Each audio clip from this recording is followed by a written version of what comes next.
Good evening, नमस्कार, बहुत बहुत स्वागत है। मैं अमित सिंह, आप देख रहे हैं किस्सा कुर्सी का। बंगाल की सियासत का 360 वेरिएशन एंगल लेकर आए हैं। जी हां, विधानसभा चुनाव से पहले आरोप प्रत्यारोप का दौर ऊंचे स्तर पर बहुत हाई पहुंच गया है। पहले बाहरी भीतर, फिर अंडा मांस मछली, अब एक और पहलगाम। मुख्यमंत्री ममता बनर्जी पर आरोप लग रहे हैं कि वो भ्रष्टाचार का जो मसला है, वो हिंसा, बेरोजगारी, पलायन, तुष्टीकरण जैसे असली मुद्दों पर बात करने के बजाय चुनाव से पहले आधारहीन बातें कर रही हैं। उधर चुनाव आयोग की बंगाल में एसआईआर की प्रक्रिया भी पूरी हो चुकी है। आयोग ने कुल 91 लाख वोटर्स को वोटर लिस्ट से बाहर कर दिया है और इसी को लेकर बवाल मचा। जी हां, बंगाल के रण की हम बात करने जा रहे हैं। किस तरह से बंगाल का सियासी समीकरण हर बदलते पल के साथ बदल रहा है, एक मुकम्मल रिपोर्ट आपके लिए लेकर आए हैं। हमारी ओपनिंग स्टोरी आपके लिए, उसके बाद बंगाल के सियासत की पूरी एबीसीडी आपको समझाएंगे।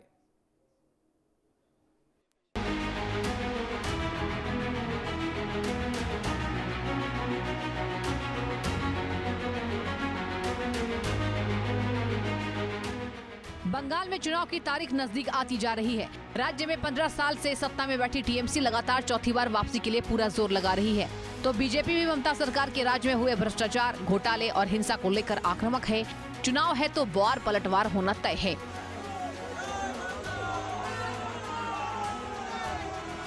हो ही रहा है।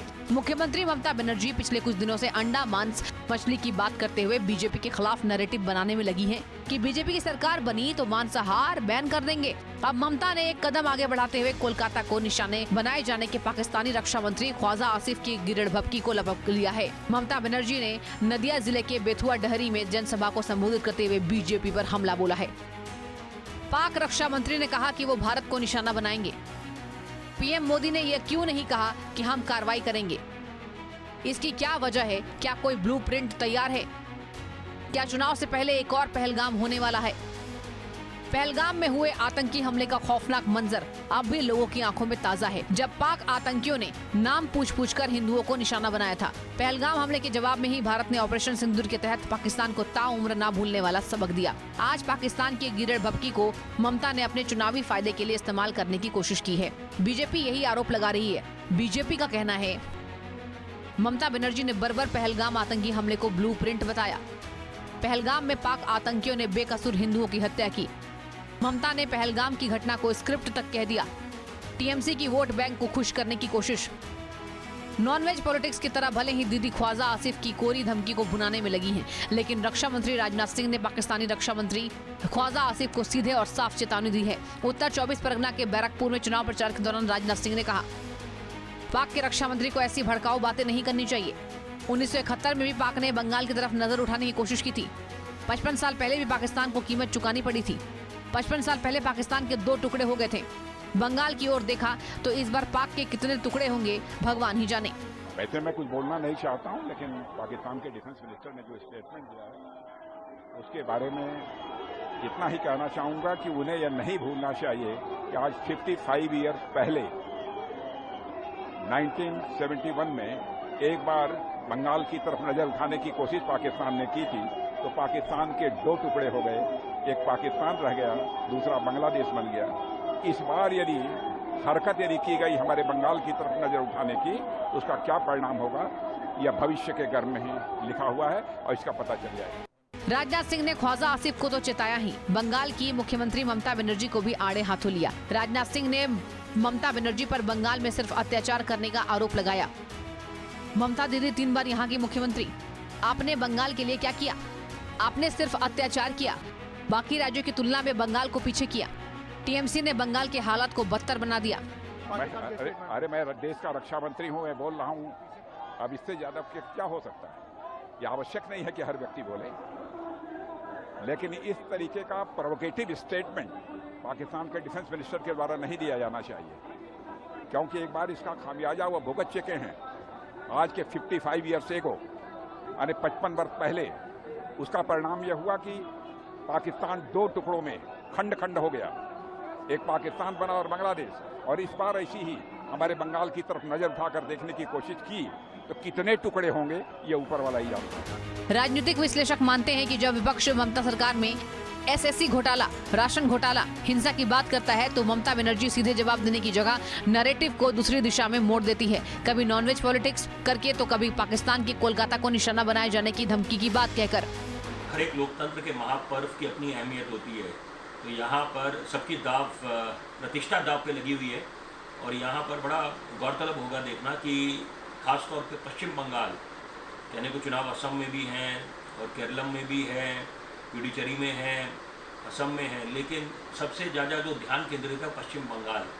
और तृणमूल कांग्रेस ने बाजी मारी थी पिछले चुनावों में, और भाजपा की बात करें बड़े बड़े दावे करे गए थे कि दोहरा शतक लगाएंगे, 200 पार होंगे, 100 से कम सीटें निकाल पाए थे और पूरा उनके जो स्टार प्रचारक मैदान में उतरे हुए थे। लेकिन 2026 में समीकरण बदले हुए हैं। अगर हम बात करें कि स्कूल सर्विस कमीशन के जो आरोप लगे हैं पश्चिम बंगाल की सरकार पे, ममता बनर्जी की सरकार पे, भाजपा की तरफ से और विपक्ष की तरफ से, तो अपने आप में उसके क्या मायने हैं, कितना वो वोटर पर असर डालेंगे, देखिए वो तो जब 4 मई को परिणाम आएंगे तब तय होगा। बीजेपी जब बंगाल में तुष्टीकरण, कानून व्यवस्था खराब होने, महिलाओं की सुरक्षा जैसे अहम मुद्दे को उठाती है तो ममता बनर्जी उसे बाहरी बनाम भीतरी की लड़ाई बताकर पेश करती हैं।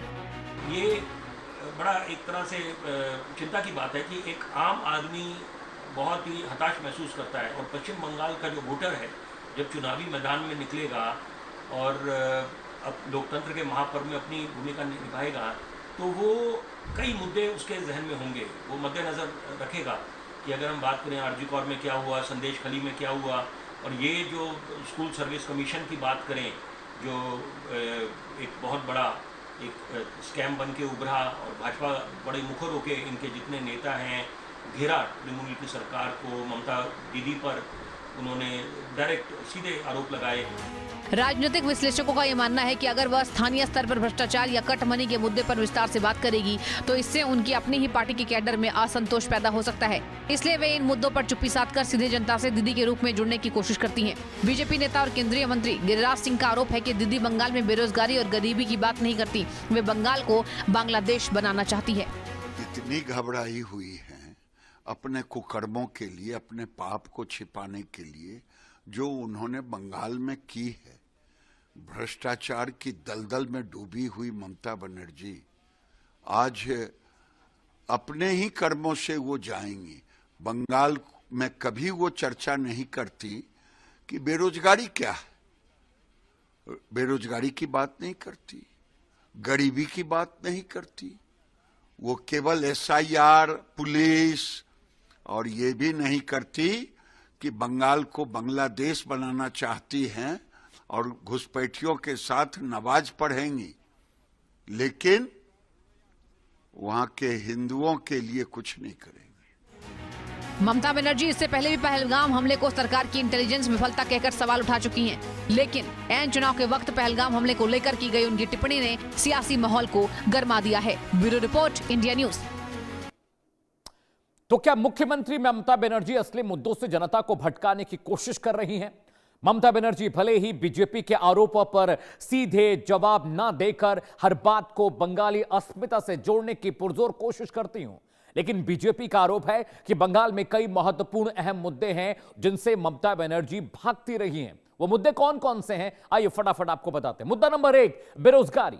जी हां, ये वो इश्यूज हैं जो बंगाल की सियासत के इर्द गिर्द घूमते हैं। मुद्दा नंबर 1 बेरोजगारी, दूसरा पलायन, तीसरा भ्रष्टाचार, चौथा हिंसा, और उसके बाद 5वां CAA NRC, हिंसा और तुष्टीकरण। सबसे अधिक अगर बवाल किसी बात को लेकर हो रहा है तो पलायन, तुष्टीकरण और NRC को लेकर पश्चिम बंगाल में बवाल मचा हुआ है। ये वो मुद्दे हैं जिन पर चर्चा होनी चाहिए, लेकिन मुख्यमंत्री ममता बनर्जी अंडा मांस मछली की बात करती हैं, भीतरी बनाम बाहरी की बात करती हैं। ये मुद्दे भी पश्चिम बंगाल में हैं, इन पर चर्चा होनी चाहिए, इन पर बात नहीं होती है। मेरे सहयोगी रैनिक दत्ता भवानीपुर गए थे।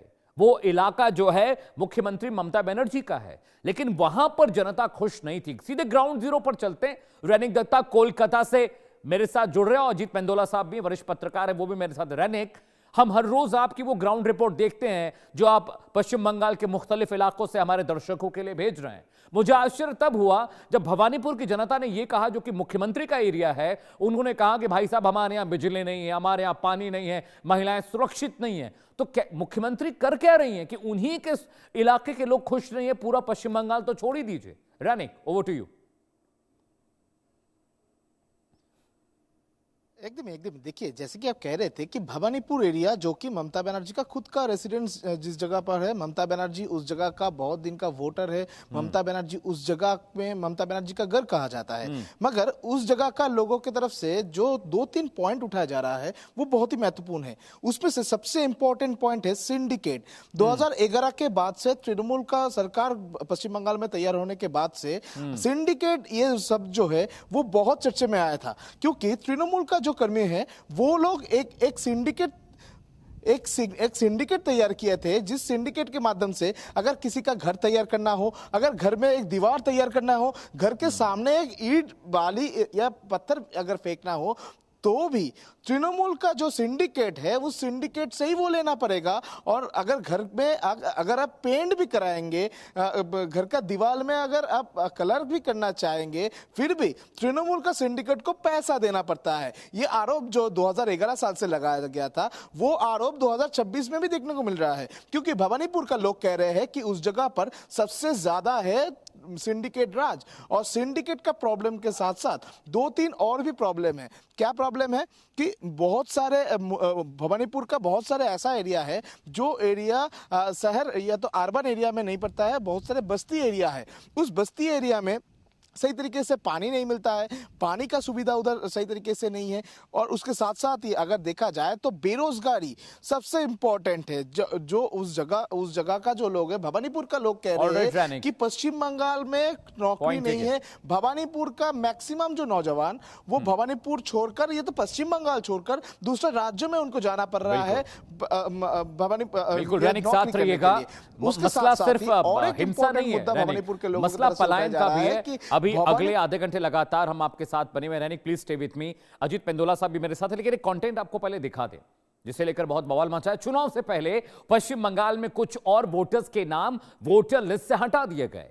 बंगाल में चुनाव से पहले एसआईआर की प्रक्रिया पूरी होने के बाद चुनाव आयोग ने पूरा आंकड़ा भी जारी किया, जिसके मुताबिक अब तक 91 लाख वोटर्स सूची से बाहर कर दिए गए हैं और इसे भी पॉलिटिकल मुद्दा बनाने की कोशिश की जा रही है। जी हां, पश्चिम बंगाल में एसआईआर की प्रक्रिया पूरी हो चुकी है। ग्राफिक के जरिए आपको समझा देते हैं, फटाफट समझिएगा। पश्चिम बंगाल में एसआईआर की प्रक्रिया पूरी हो गई है। स्पेशल इंटेंसिव रिवीजन की हम बात कर रहे हैं और बंगाल में वोटर्स के बहुत सारे नाम कटे हैं, छटनी हुई है। इसे लेकर भी सियासत चरम पर है, जोरों पर है। अगला पॉइंटर आपको बताने जा रहे हैं। चुनाव आयोग ने 91 लाख वोटर्स के नाम काट दिए हैं। अलग अलग वजूहात, अलग अलग रीजन इसके पीछे हो सकते हैं। चुनाव आयोग ने बंगाल के हर जिले का आंकड़ा जारी किया है। अलग अलग इलाकों में अलग अलग तरीके से वोट की छटनी हुई है। 60 लाख 6,000 और 675 मतदाताओं की जांच प्रक्रिया पूरी की गई है। जांच के दौरान 27 लाख 16,393 नाम हटाए गए। किस वजहों से? 28 फरवरी को 63 लाख 66,995 वोटर्स थे। मतदाता सूची से हटाए गए कुल नामों की संख्या करीब 91 लाख हो चुकी है। यानी ये बहुत नंबर बहुत बड़ा है। और इस तरह से 91,000 लोगों के नाम अगर कटे हैं तो इस पर कहीं ना कहीं बीजेपी के वोटर्स भी होंगे, टीएमसी के वोटर्स भी होंगे और लेफ्ट पार्टी के वोटर्स भी होंगे। तमाम राजनीतिक दलों के वोटर्स होंगे जिनके वोटर्स के नाम की छटनी हुई है अलग अलग वजहों से। कुछ पलायन कर गए होंगे, कुछ ने जगह बदल दी होगी, कुछ बुजुर्ग होंगे जो जीवित नहीं होंगे। उन सब के नाम काटना, जोड़ना, छाटना ये एसआईआर का हिस्सा था। रैनिक दत्ता भी कोलकाता से लगातार लाइव जुड़े हुए हैं। अजीत पेंदोला साहब भी मेरे साथ हैं, वरिष्ठ पत्रकार हैं। अजीत सर, एक बहुत क्रूशियल बात हो जाती है कि वोटर्स का नाम कटना एसआईआर प्रक्रिया एक संवैधानिक प्रक्रिया है, उस पर भी बवाल मचा रही हैं आप। अंडा मांस मछली की बात कर रही हैं, पलायन के बारे में आप बात नहीं करती, महिला सुरक्षा के बारे में आप बात नहीं करती, आप डेवलपमेंट की बात नहीं करती। सुलभ शौचालय आपके इलाके में होता नहीं। भवानीपुर जैसा इलाका जहां के आप खुद विधायक हैं, वहां पर सड़क, बिजली, पानी की दिक्कत है, वहां महिलाएं सुरक्षित नहीं है। इन मुद्दों पर बात नहीं होनी है। भोजन, कपड़ा, मकान, भीतरी बनाम बाहरी से राजनीति चमकाने की कोशिश में लगी है ममता। देखिए क्या होता है कि चुनाव में मैं देख रहा हूँ एसआईआर का मुद्दा एक बहुत बड़ा मुद्दा बना था, बिहार के चुनाव में भी बना था, लेकिन अपोजिशन उसको मुद्दा शुरुआत में ही एकदम उसको मुद्दे को खत्म हो गया कि कुछ साबित नहीं कर पाए। ममता बनर्जी अभी तक चुनाव शुरू होने से पहले, मतलब चुनाव की घोषणा से पहले तक एसआईआर को लेकर दिल्ली में भी प्रदर्शन कर रही थी, चुनाव आयोग का घेराव तक करा था, पार्लियामेंट में हंगामा करा था, एक मनरेगा जब योजना खत्म करी थी, जी राम जी शुरू करी थी गवर्नमेंट ने, उसको लेकर ममता बनर्जी की पार्टी टीएमसी ने तमाम यहाँ पार्लियामेंट में धरना दिया, वहां भी धरने दिए, तमाम मुद्दे एसआईआर वगैरह। लेकिन मैं ये देख रहा हूँ कि धीरे धीरे वो मुद्दे गौण हो गए। अब देखिए, डेवलपमेंट की बात, इशू बेस्ड चुनाव तो कोई होता नहीं है हमारे देश में। एक धीरे धीरे ये एक परंपरा ये रही है कि जब जैसे जैसे चुनाव करीब आता है, चुनाव जीतने के लिए, जैसे कहते हैं ना, साम दाम दंड भेद वाली नीति अधिकांश पार्टियां अपनाती हैं। एक जो मुख्य एजेंडा होता है कि जो डेवलपमेंट, आपने उपलब्धि गिनाने की बात हो, 15 साल आप सत्ता में हैं, आप ये दावा नहीं कर पा रहे हैं कि हमने ये उपलब्धि करी, हमारी ये उपलब्धि, इस नाम पर हमको वोट दीजिए, हम आगे और करेंगे। नहीं, वो मछली मांस का मुद्दा उठाया, जो कि एक जिसे कहते हैं कि आप छोटे वोटर को या वोटरों को भ्रमित कर रहे हैं कि बीजेपी आएगी। बिल्कुल अजीत जी, आप साथ रहिएगा, एक और कंटेंट दर्शकों को दिखा देते, फिर मैं आपके पास आता हूं। सर प्लीज स्टे विथ मी। अब आपको कुछ और इंफॉर्मेशन, कुछ डेटा देते हैं। किन जिलों में सबसे ज्यादा नाम हटे हैं वो भी आपके लिए जानना जरूरी है। चुनाव आयोग के मुताबिक बंगाल में वोटर लिस्ट से जितने फर्जी वोटर्स थे उनको हटा दिया गया, साफ कर दिया गया। उनमें ज्यादातर सीमावर्ती इलाके शामिल हैं। वो कौन कौन से इलाके हैं और इसका मतलब क्या होता है, मैं अपने सहयोगी रैनिक से समझने की कोशिश करूंगा। सबसे पहले इलाका कूच विहार, उत्तरी दिनाजपुर, मालदा, मुर्शिदाबाद, नादिया, उत्तर 24 परगना, दक्षिण 24 परगना, ये वो जिले हैं जहां से सबसे ज्यादा नाम हटे हैं एसआईआर के दौरान, स्पेशल इंटेंसिव रिवीजन के दौरान। इसकी वजह क्या है? मैं सीधे रैनिक के पास चलता हूं, ग्राउंड जीरो पर रैनिक दत्ता मेरे सहयोगी। रैनिक, ज्यादातर जो नाम कटे हैं एसआईआर में, रैनिक, वो सब इलाके बॉर्डर वाले इलाके हैं जो बांग्लादेश से लगते हैं, इसकी वजह क्या है? देखिए, इसकी वजह अगर देखा जाए तो बहुत ही महत्वपूर्ण वजह है, जो वजह को एक मुद्दा बनाने का कोशिश बीजेपी की तरफ से किया जा रहा है। क्योंकि पश्चिम बंगाल में जो भारत बांग्लादेश बॉर्डर है, उस बॉर्डर एरिया से बहुत सारे इन्फिल्ट्रेटर आया था, बहुत सारे बार इन्फिल्ट्रेशन का घटना घटा है। और उसके साथ साथ ही ये भी आरोप है कि तृणमूल कांग्रेस के जो पंचायत है, उनके तरफ से जो लोग इन्फिल्ट्रेट करके भारत में घुसे थे, उनका फर्जी वोटर कार्ड, फर्जी आधार कार्ड तैयार किया गया था। और फर्जी डॉक्यूमेंट वाले जो मामला, इसके पहले बहुत सारे बार पश्चिम बंगाल से सामने आया था। पश्चिम बंगाल पुलिस भी, डिस्ट्रिक्ट पुलिस अगर देखा जाए, जिस जिस जगह में सबसे ज्यादा नाम कटा है, उस जगह का अगर पुलिस का बात किया जाए, वो पुलिस भी बहुत सारे फर्जी वोटर कार्ड, फर्जी आधार कार्ड बरामद किए थे ये पिछले 15 सालों में। तो अगर देखा जाए तो 2014 साल के बाद, 2014 में अगर देखा जाए, बांग्लादेश में जो लोग बांग्लादेश में रहते थे, बांग्लादेश में जिस तरीके से रोहिंग्यास रहते थे, उस रोहिंग्यास का परिमाण 2026 साल में आकर 12 सालों में कितना घटे हैं। और पश्चिम बंगाल में जिस बॉर्डर एरिया का आप बात कर रहे हैं, कोच बिहार हो, मालदा हो, मुर्शिदाबाद हो, नदिया हो, उत्तर 24 परगना, दक्षिण 24 परगना का कुछ हिस्सा, ये जो पूरा एरिया है, इस एरिया में जिस संख्या में पॉपुलेशन बढ़ा है, तो इस जगह में आप साफ हो जाता है कि इन्फिल्ट्रेशन का घटना पश्चिम बंगाल में हुआ था। और इन्फिल्ट्रेशन के साथ जो लोग शामिल थे, जो इन्फिल्ट्रेट करके भारत में आए थे, उनका फर्जी वोटर कार्ड, आधार कार्ड तैयार किया जा सकता है। तो अगर तैयार किया जा सकता है तो इसमें साफ हो जाता है कि 29 लाख के ऊपर जो वोटर को अभी एडजुडिकेशन के अंदर में उनको कटा गया है, नाम कटा है, तो उसमें वो लोग भी शामिल हो सकता है। यानी पश्चिम बंगाल का जो रेसिडेंट नहीं है, फिर भी बहुत क्रूशियल इंफॉर्मेशन है। और रैनिक ग्राउंड जीरो पर है, हर रोज अलग अलग इलाकों में जा रहे हैं। लेकिन दर्शकों, आपके लिए एक और डेटा हम लेकर आए, एक इंफॉर्मेशन और लेकर आए, उसके बाद मैं अजीत जी के पास जाऊंगा। वोटर लिस्ट से नाम क्यों हटाए गए, ये बहुत क्रूशियल, बहुत इंपॉर्टेंट है। बिग बॉल पर आपको ये ग्राफिक समझाने की कोशिश करेंगे हम, सामने ग्राफिक्स आपको हम दिखाएंगे भी कि चुनाव आयोग पश्चिम बंगाल में निष्पक्ष चुनाव कराना चाहता है, इसलिए बड़ी संख्या में वोटर लिस्ट से फर्जी और दोहरे नाम वाले जो वोटर्स है, मतदाता, उनको हटा दिया गया। पूरी प्रक्रिया सुप्रीम कोर्ट की निगरानी और निर्देशों के तहत हो रहे थे। सुप्रीम कोर्ट ने चुनाव से पहले लोकतांत्रिक प्रक्रिया के लिए मतदाता सूची को पूरी तरह से सही और साफ यानी एरर फ्री करने की कोशिश की थी। जी हां, अब पॉइंट्स पर आते हैं।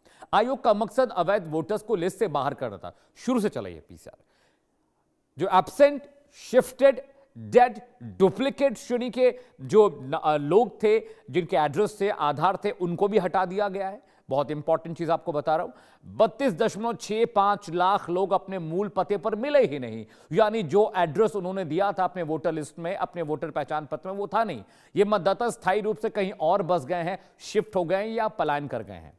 24,16,000 मतदाता मृत होने के बाद भी सूची में थे, यानी जो बुजुर्ग नहीं रहे इस दुनिया में, उनका नाम भी वोटर लिस्ट में था, विच इज रॉन्ग। 1.38 लाख मतदाता एक से अधिक निर्वाचन क्षेत्रों में पाए गए, यानी एक ही आदमी दो अलग अलग विधानसभा क्षेत्रों में वोट उसके मौजूद थे। फरवरी 2026 तक करीब 63,66,000 नाम हटा दिए गए। 60,06,000 जो नाम को न्यायिक जांच के दायरे में रखा गया और गहन जांच के बाद 27,16,000 नाम हटा दिए गए। चुनाव आयोग के पात्रता मापदंडों को पूरा नहीं करने पर इन नामों को हटाया गया, जो कि एक संवैधानिक प्रक्रिया है। सीमावर्ती जिलों में बड़ी संख्या में संदिग्ध नाम मिले, फर्जी दस्तावेजों के आधार पर यह पहचान पत्र बनवाए गए थे और इसीलिए ये इतना क्रूशियल हो जाता है। दर्शकों, आगे बढ़ते हैं। वोटर्स हटाने के लिए किसे किसे जो वोटर्स हटे हैं, किस किस को नुकसान हुआ है, कैसा हुआ है ये पूरा मामला, वो भी आपको ग्राफिक के जरिए बिल्कुल ब्रीफ कर देते हैं।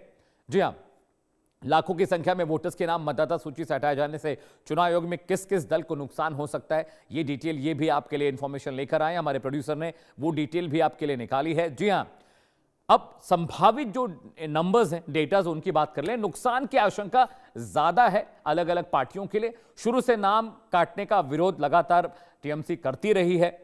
अल्पसंख्यक बहुल क्षेत्रों से अधिक नाम कटे, यार जो मुस्लिम वोट बैंक था वहां से ज्यादा नाम कटे। मुर्शिदाबाद, 24 परगना, मालदा टीएमसी का गढ़ माना जाता है, वहां से बहुत सारी संशोधित हुई है सूची। महिला वोटर्स के हटने से भी नुकसान की आशंका जताई जा रही है। लक्ष्मी भंडार जैसी योजनाएं टीएमसी का एक क्रक्स थी जिससे नुकसान हो सकता है। इसके अलावा उत्तर 24 परगना में नाम कटने की बीजेपी की भी शिकायत है, वहां से नाम कट गया है। इसके अलावा मथुआ बहुल क्षेत्रों से भी समर्थकों के नाम कटने की शिकायत दर्ज की गई है, वहां पर पॉलिटिकल पार्टीज अपनी बात रख रही हैं। शहरी इलाकों में नाम कटने से बीजेपी को भी नुकसान हो सकता है, यानी जो अर्बन वोटर्स है वो बीजेपी के हैं और वहां से अगर ये नाम कटता है तो दिक्कत हो सकती है। हालांकि बड़ी बात यह भी है कि जिस तरीके से ये वोट कटा है वो संवैधानिक प्रक्रिया है। मेरे साथ आपको तस्वीर में दिखाई भी दे रहे हैं अजीत मेंदोला साहब हैं। अजीत सर, ये एक संवैधानिक प्रक्रिया है और जब वोट कटते हैं, संशोधित होते हैं, तो वो सभी पार्टियों के लिए कमोबेश होते हैं, सिर्फ टीएमसी के लिहाज से नहीं है। वो बीजेपी के भी हो सकते हैं, टीएमसी के हो सकते हैं, लेफ्ट के हो सकते हैं, मुख्तलिफ पार्टियों के हो सकते हैं। इतना हो हल्ला बवाल क्यों मच रहा है? दिक्कत है तो कोर्ट में जाकर अपील करिए, सुप्रीम कोर्ट जाइए।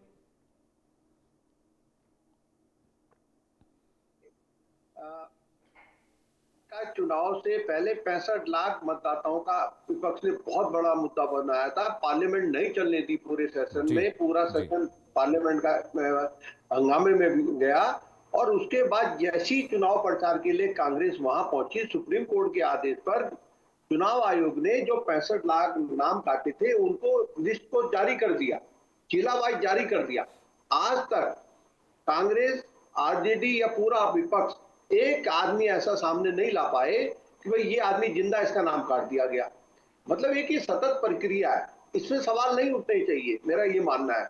और मतलब एक दशक में पूरी दुनिया बदल जाती है। ये तो समझो कि 2-2.5 दशक बाद हो रहा है ये नाम का कि भाई कौन कहाँ है कि नहीं है, जिंदा है, कहाँ चला गया। एक आदमी आज दिल्ली में नौकरी कर रहा है, 1 साल बाद उसका ट्रांसफर कोलकाता में हो गया, वो वहां जाके अपना वोटर में नाम चढ़ा देता है, फिर वो पता चला यहाँ नहीं करता है। तमाम चीजें हैं। फिर एक उम्र होती है, लोग चले जाते हैं, उनकी मृत्यु हो जाती है, जब तो उसके बाद वो नाम अभी तक बने हुए हैं। तो मेरा कहने का मतलब ये कि ये जो एसआईआर को मुद्दा बनाने की विपक्ष ने कोशिश करी थी पहले बिहार में, अब ममता बनर्जी बंगाल में इसको बहुत बड़ा मुद्दा बना रही। वो एक मैसेज दे रही है एक समुदाय को कि भाई हम आपके लिए झगड़ा लड़ रहे हैं, आप चैलेंज करिए ना, लाइए सामने। माना एक लिस्ट जारी हो रही है, उसकी लिस्ट के नाम बताइए नहीं कि ये 5। अब राहुल गांधी ने तो बिहार में सामने लाए जो आदमी, वो बाद में गायब हो गए। कैसा हमारा बिल्कुल सर, और बहुत बड़ी बात यह भी है कि अगर संवैधानिक प्रक्रिया को लेकर सवाल खड़े कर रहे हैं तो कोर्ट का दरवाजा खटखटाइए। तमाम पार्टियां पहले भी जा चुकी हैं, आप भी जाइए और अपनी अपील को वहां दर्ज कराइए। उसके बाद संशोधन होगा और कोर्ट आदेश देगा, उसके हिसाब से चुनाव आयोग काम करेगा। फिलहाल बहुत बहुत शुक्रिया अजीत सर आपका हमारे शो में शरीक होने के लिए, शामिल होने के लिए। किस्सा कुर्सी का में अभी के लिए फिलहाल इतना है, लेकिन बंगाल की सियासत की हर एबीसीडी आप सिर्फ इंडिया न्यूज पर मेरे साथ देखेंगे रोज शाम 6:30 बजे। वक्त ब्रेक का है, लेकिन ब्रेक